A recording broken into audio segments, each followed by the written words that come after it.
Assalamualaikum warahmatullahi wabarakatuh. Apa kabar Bapak dan Ibu guru hebat? Pada video kali ini saya masih akan mencoba membahas soal P3K untuk guru dalam mempersiapkan seleksi P3K tahap 2 bagian SCT.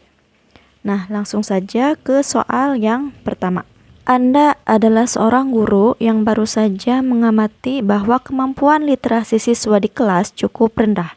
Ketika Anda memberikan tugas membaca dan menganalisis teks, sebagian besar siswa tampak kesulitan memahami isi bacaan dan tidak mampu menyampaikan pendapat dengan baik. Apa yang akan Anda lakukan untuk meningkatkan literasi siswa? A. Memberikan lebih banyak tugas membaca di rumah agar mereka terbiasa dan berlatih secara mandiri. B. Mengadakan sesi diskusi rutin tentang isi teks dan mencoba membiasakan berpikir kritis serta menyampaikan pendapat. C. Fokus memberikan penjelasan mendetail tentang isi teks setiap kali ada tugas agar siswa memahami dengan baik. D. Mengidentifikasi siswa yang kesulitan dan memberikan bimbingan khusus di luar jam pelajaran. Dan E. Memberikan tugas membaca minimal 1 buku di perpustakaan sekolah setiap minggunya. Nah, kita analisis terlebih dahulu ya. Di sini masalah utama yang dijelaskan dalam soal.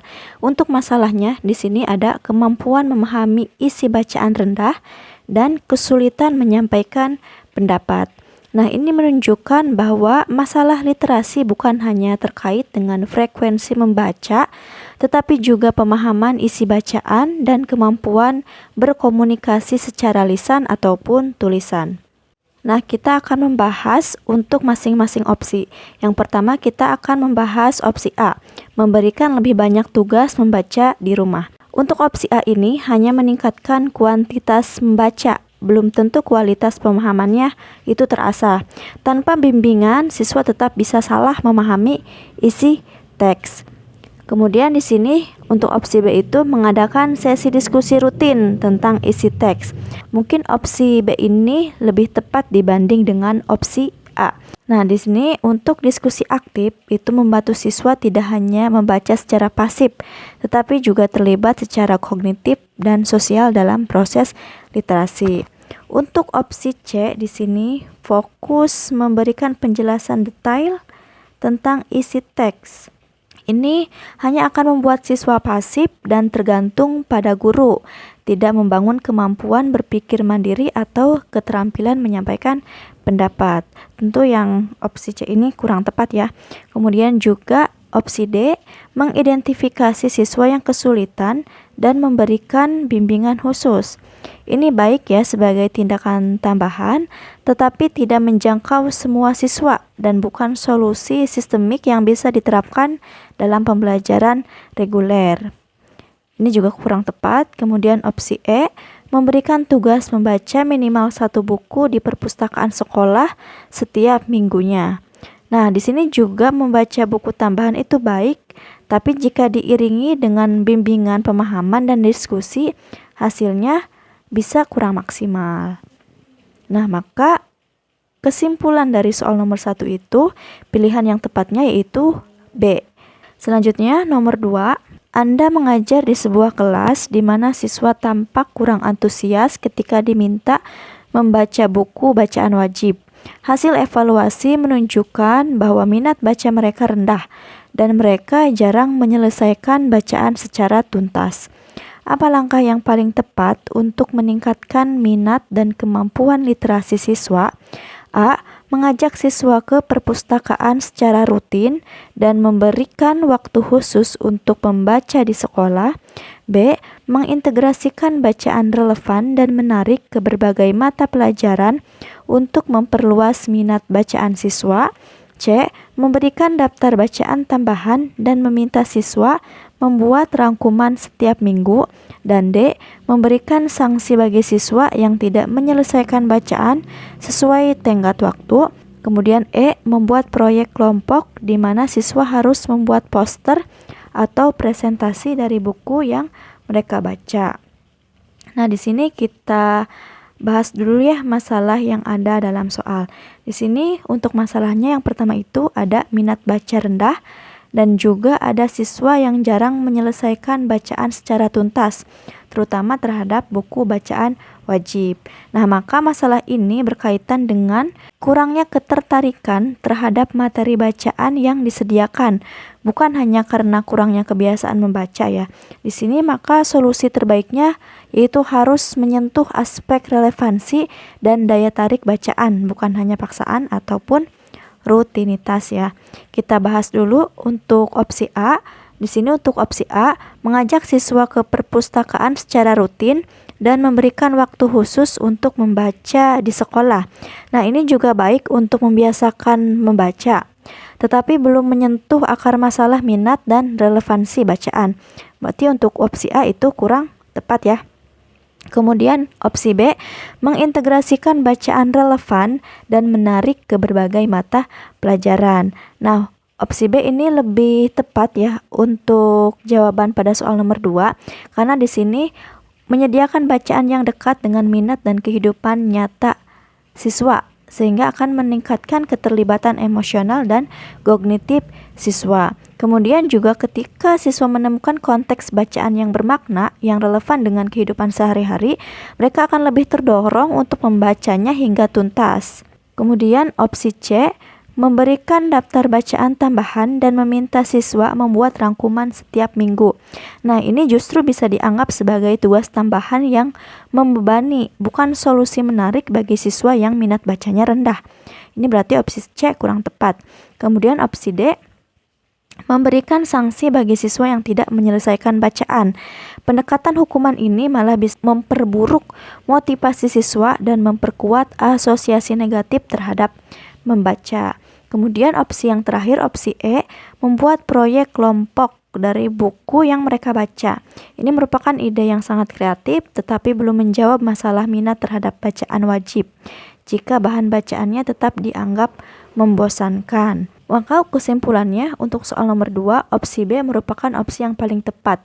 Kemudian soal nomor 3, Anda menyadari bahwa sebagian besar siswa di kelas tampak kurang termotivasi untuk belajar.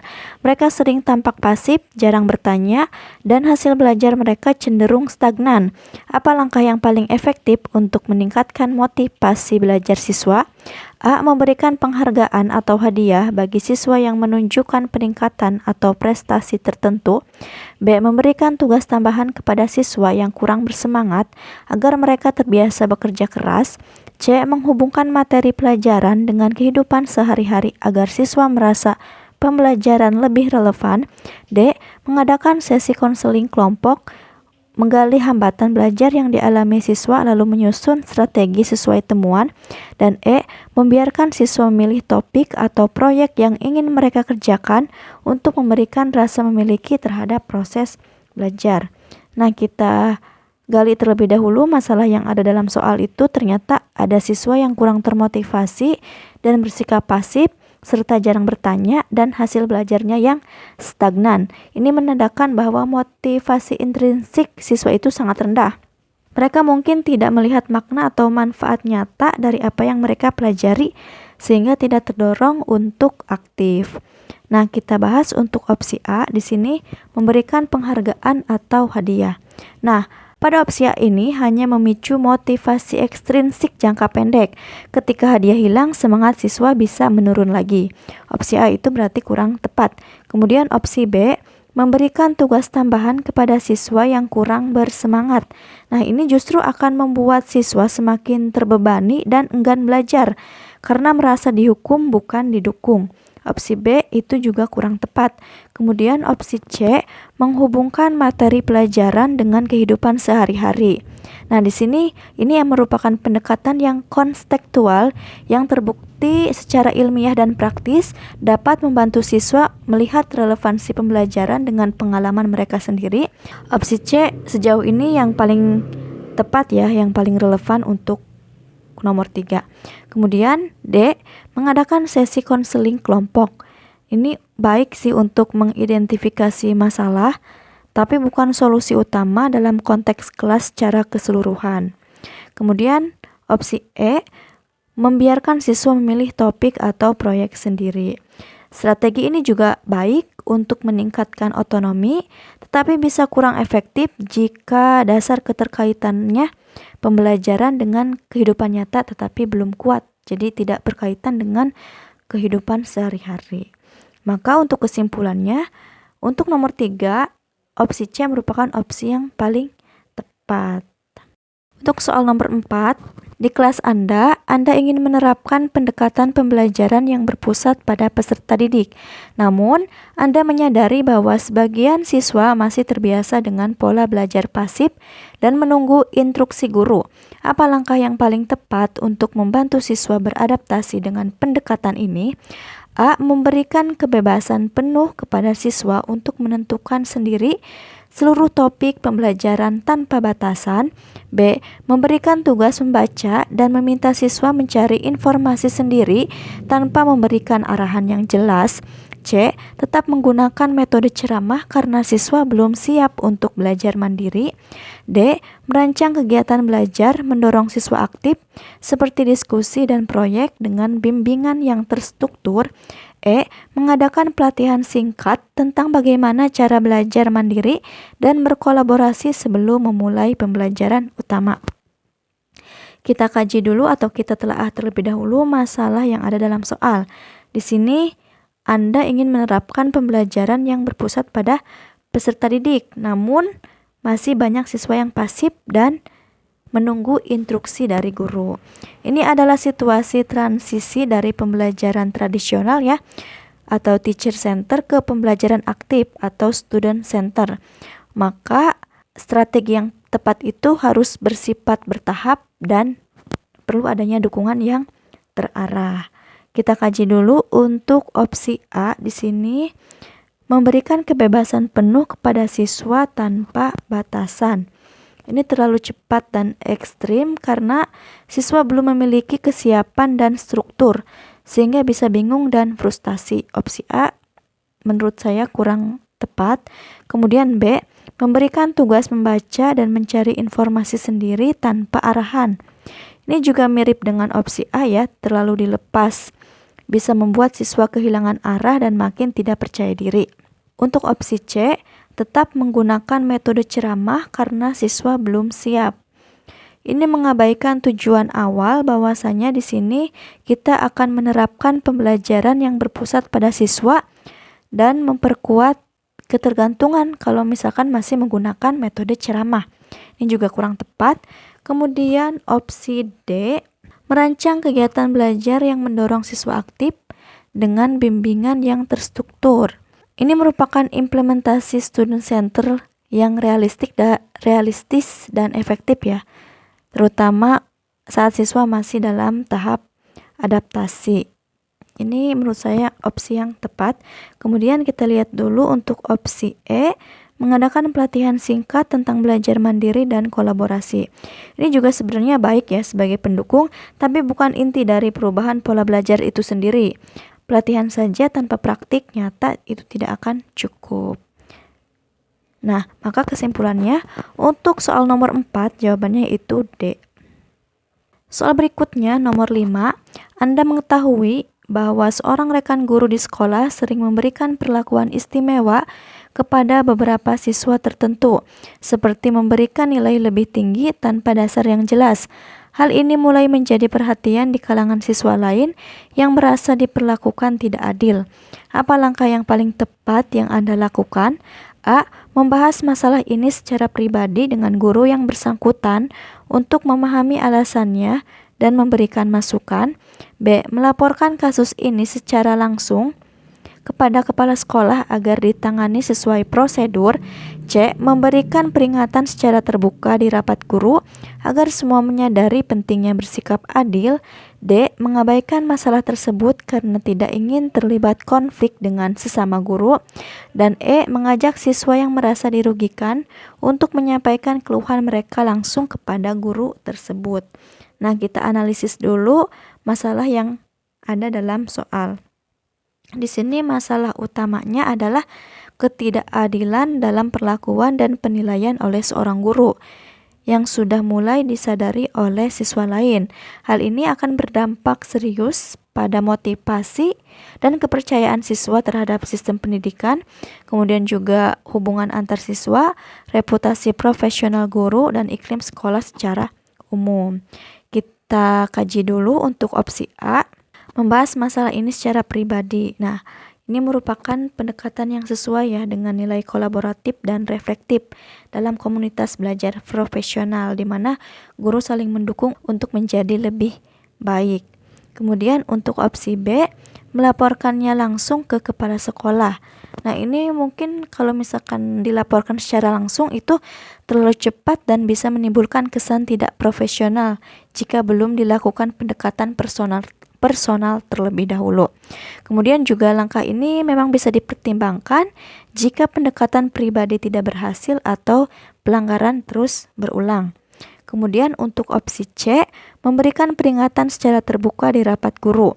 Nah, tindakan ini sangat tidak etis dan tidak bijak karena mempermalukan guru tersebut di depan umum. Ini akan memicu konflik antar guru dan merusak hubungan kerja. Kemudian mengabaikan masalah untuk opsi D. Membiarkan ketidakadilan terjadi akan menurunkan integritas profesional dan mencederai kepercayaan siswa. Ini bukan merupakan sikap tanggung jawab seorang pendidik. Kemudian E, mengajak siswa menyampaikan keluhan langsung ke guru tersebut. Nah, ini juga menimbulkan konflik langsung antara siswa dan guru. Bisa membuat siswa merasa tidak nyaman atau terintimidasi. Tanggung jawab utama tetap ada pada rekan sejawat untuk menyelesaikan secara profesional.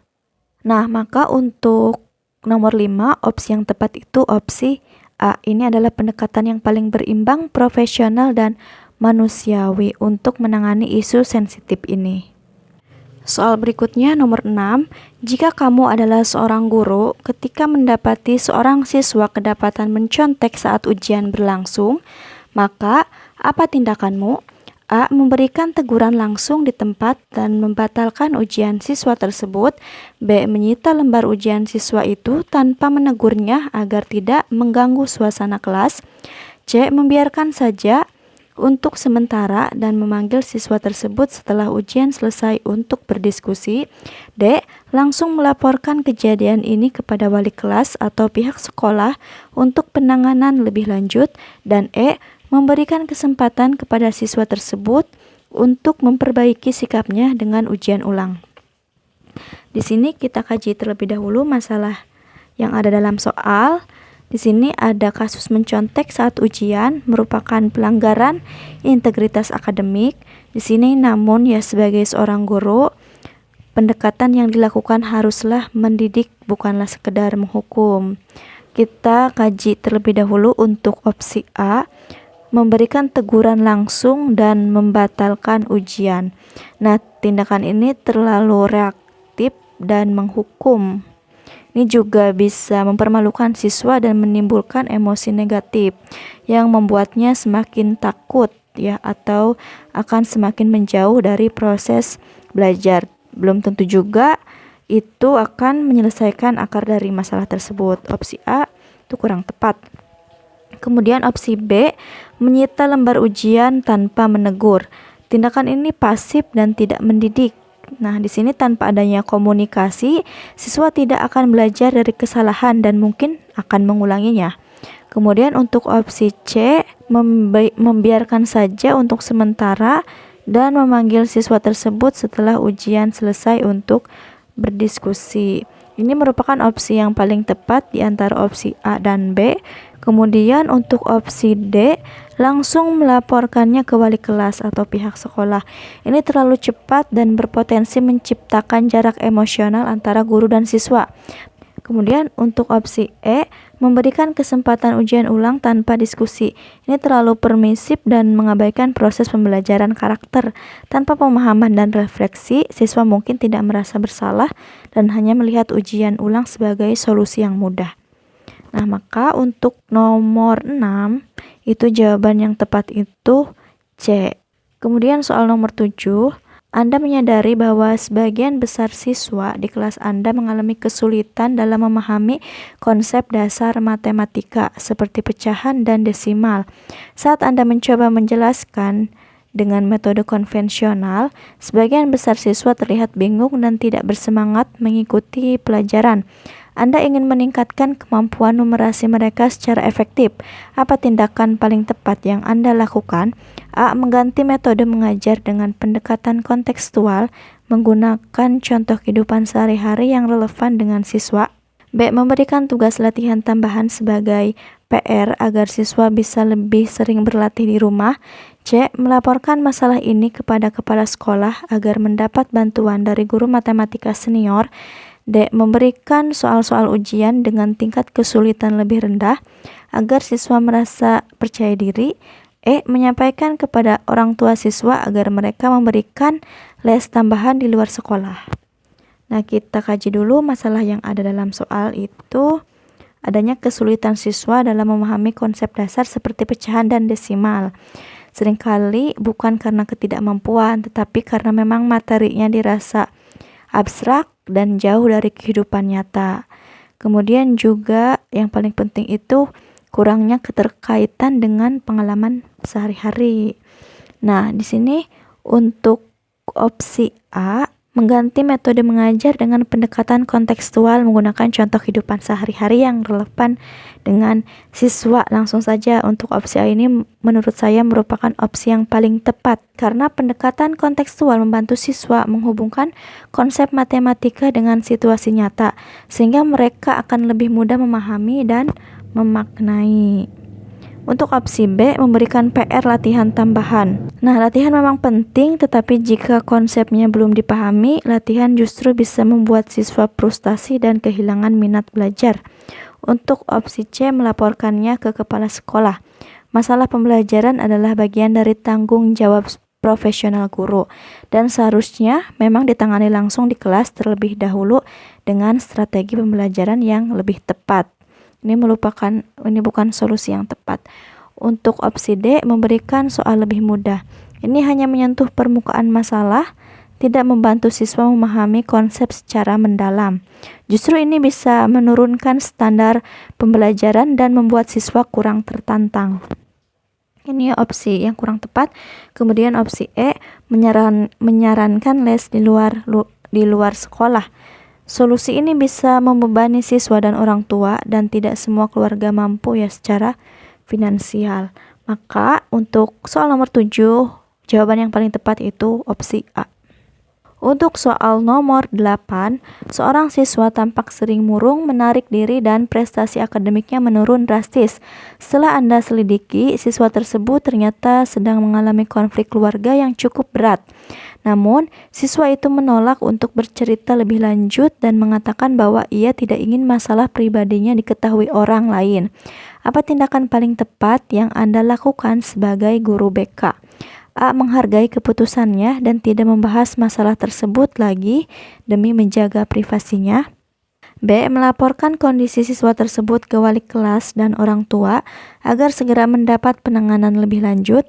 C. Membangun hubungan yang lebih dekat dengan siswa tersebut dan menciptakan suasana yang aman agar ia merasa nyaman untuk terbuka. D. Mendorong teman dekat siswa itu untuk mencari tahu lebih banyak dan melaporkannya kepada guru. E. Mengusulkan kepada pihak sekolah agar siswa tersebut diberi cuti untuk sementara waktu agar bisa menyelesaikan masalahnya. Kita kaji dulu masalah yang ada dalam soal ini, di mana situasinya itu ada seorang siswa yang sedang mengalami tekanan psikologis akibat konflik keluarga. Di sini peran seorang BK juga diperlukan ya, sangat penting sebagai pendamping yang empatik dan profesional. Namun juga pentingnya untuk menghargai batasan yang ditetapkan oleh siswa, termasuk keinginannya untuk menjaga privasi. Kita lihat untuk opsi A di sini, menghargai keputusannya dan tidak membahas masalah ini lagi. Nah, di sini menghargai privasi itu penting, tetapi menghindari masalah sepenuhnya berarti mengabaikan tanggung jawab sebagai guru BK dalam membantu siswa menghadapi tantangan emosionalnya. Kemudian untuk opsi B, melaporkan ke wali kelas dan orang tua. Ini bisa dilakukan tetapi harus berdasarkan persetujuan siswa. Jika tidak, hal ini bisa merusak kepercayaan siswa kepada guru, apalagi jika ia sudah menunjukkan sikap tertutup. Untuk opsi C, membangun hubungan yang lebih dekat dengan siswa tersebut dan menciptakan suasana yang aman agar ia merasa nyaman untuk terbuka. Nah, ini hubungan yang hangat dan suportif adalah kunci utama agar siswa merasa aman untuk mengekspresikan emosinya tanpa merasa dihakimi atau tertekan. Ini merupakan opsi yang paling tepat. Kemudian untuk opsi D, mendorong teman dekat untuk mencari tahu dan melapor. Ini bisa melanggar etika dan membuat siswa merasa dikhianati oleh temannya. Kemudian untuk opsi E, mengusulkan cuti sementara waktu. Memberikan cuti bukan solusi utama, terutama jika tidak disertai dengan pendampingan psikologis. Cuti justru bisa membuat siswa semakin terisolasi dan menjauh dari dukungan sosial.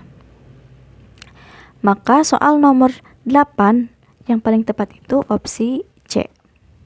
Soal nomor 9, jika kamu adalah seorang guru, ketika mendapati bahwa banyak siswa yang tidak menyelesaikan tugas yang diberikan tepat waktu, maka apa tindakanmu?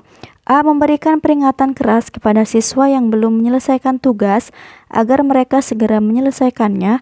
B. Menganalisis alasan siswa tidak menyelesaikan tugas dan memberikan kesempatan untuk mengumpulkan tugas terlambat. C. Memberikan sanksi berupa pengurangan nilai untuk tugas yang terlambat. D. Mengadakan diskusi kelas untuk mencari solusi bersama agar siswa lebih bertanggung jawab terhadap tugas mereka. Dan E. Membiarkan siswa yang belum menyelesaikan tugas untuk melanjutkan pembelajaran tanpa konsekuensi. Nah, kita akan kaji terlebih dahulu masalah utama yang ada dalam soal ya di sini. Sebagai guru yang berpihak pada pertumbuhan dan perkembangan siswa, kita perlu memahami bahwa ketidakmampuan siswa menyelesaikan tugas tepat waktu bisa disebabkan oleh berbagai faktor yang kompleks, bukan semata-mata karena kemalasan atau ketidakpedulian. Kita lihat untuk opsi A. Di sini memberikan peringatan keras. Nah, pendekatan ini bisa menimbulkan tekanan psikologis dan tidak menyentuh akar permasalahan. Bisa jadi justru menambah resistensi siswa terhadap tugas. Kemudian opsi B, menganalisis alasan siswa tidak menyelesaikan tugas dan memberikan kesempatan untuk mengumpulkan tugas terlambat. Ini merupakan pilihan yang paling tepat ya, karena adanya pendekatan empatik dan reflektif, seperti mencerminkan sikap guru yang mendidik bukan hanya dari sisi akademik tetapi juga karakter. Kemudian yang C, memberikan sanksi berupa pengurangan nilai. Sanksi semacam ini bisa menurunkan motivasi belajar, terutama jika siswa memiliki alasan yang valid. Ini juga tidak membantu proses belajar itu sendiri. Opsi D, mengadakan diskusi kelas untuk mencari solusi bersama. Pilihan ini baik, tapi sebaiknya dilakukan setelah guru mengetahui akar masalah utama dari siswa melalui analisis individu. Diskusi kelas bisa digunakan sebagai langkah lanjutan. Kemudian opsi E, membiarkan tanpa konsekuensi. Ini dapat menciptakan budaya yang kurang bertanggung jawab dan mengurangi nilai penting dari menyelesaikan tugas. Maka untuk soal nomor 9, opsi yang paling tepat itu opsi B. Soal 10, nomor 10, jika kamu adalah seorang guru, ketika melihat ada seorang siswa yang kesulitan belajar karena kurangnya dukungan di rumah, maka apa tindakanmu? A. Menyediakan waktu tambahan di luar jam pelajaran untuk membantu siswa memahami materi lebih baik. B. Mendorong siswa berusaha lebih keras meskipun situasi di rumah tidak mendukung. C. Memberikan materi lebih sederhana atau tugas lebih ringan untuk siswa tersebut agar tidak merasa tertekan. D. Menghubungi orang tua siswa untuk menginformasikan masalah belajar anak mereka dan mencari solusi bersama. E. Mengabaikan kesulitan tersebut dan melanjutkan pembelajaran karena semua siswa harus belajar dengan cara yang sama. Kita kaji dulu untuk masalah dalam soal tersebut. Nah, di sini sebagai guru ya kita memiliki peran penting dalam menjembatani kesenjangan pembelajaran, terutama bagi siswa yang kurang mendapat dukungan belajar di rumah. Dalam situasi seperti ini, memberikan waktu dan perhatian ekstra di sekolah bisa menjadi langkah yang sangat berdampak bagi perkembangan akademik dan emosional siswa. Nah, di sini untuk opsi A ya, Ini sudah sesuai dengan apa yang diharapkan pada soal tersebut ya, menyediakan waktu tambahan di luar jam pelajaran untuk membantu siswa memahami materi lebih baik. Kemudian untuk opsi B, mendorong siswa berusaha lebih keras. Nah, ini bisa memicu stres tambahan jika tidak disertai dukungan konkret. Harapan tanpa bantuan hanya akan membuat siswa merasa sendirian. Kemudian untuk opsi C, memberikan materi lebih sederhana. Ini dapat menyebabkan penurunan kualitas pembelajaran dan menciptakan standar ganda yang tidak adil bagi siswa lain, serta dapat melemahkan potensi siswa. Kemudian opsi D, menghubungi orang tua. Pilihan ini baik ya sebagai langkah lanjutan, tetapi jika lingkungan rumah memang kurang mendukung, maka tanggung jawab utama tetap kembali ke sekolah atau ke guru. Untuk opsi E, mengabaikan kesulitan siswa. Ini bertentangan dengan prinsip keadilan dan empati dalam pendidikan. Pembelajaran bermakna justru harus memfasilitasi perbedaan kebutuhan siswa. Nah, untuk kesimpulannya, opsi A merupakan opsi terbaik untuk jawaban soal nomor 10. Kenapa? Karena memberikan waktu tambahan secara langsung adalah bentuk dukungan nyata yang mencerminkan pendidikan yang inklusif, berempati, dan solutif. Sekian pembahasan soal kali ini. Semoga bermanfaat. Sampai bertemu di pembahasan soal selanjutnya. Saya tutup. Wassalamualaikum warahmatullahi wabarakatuh.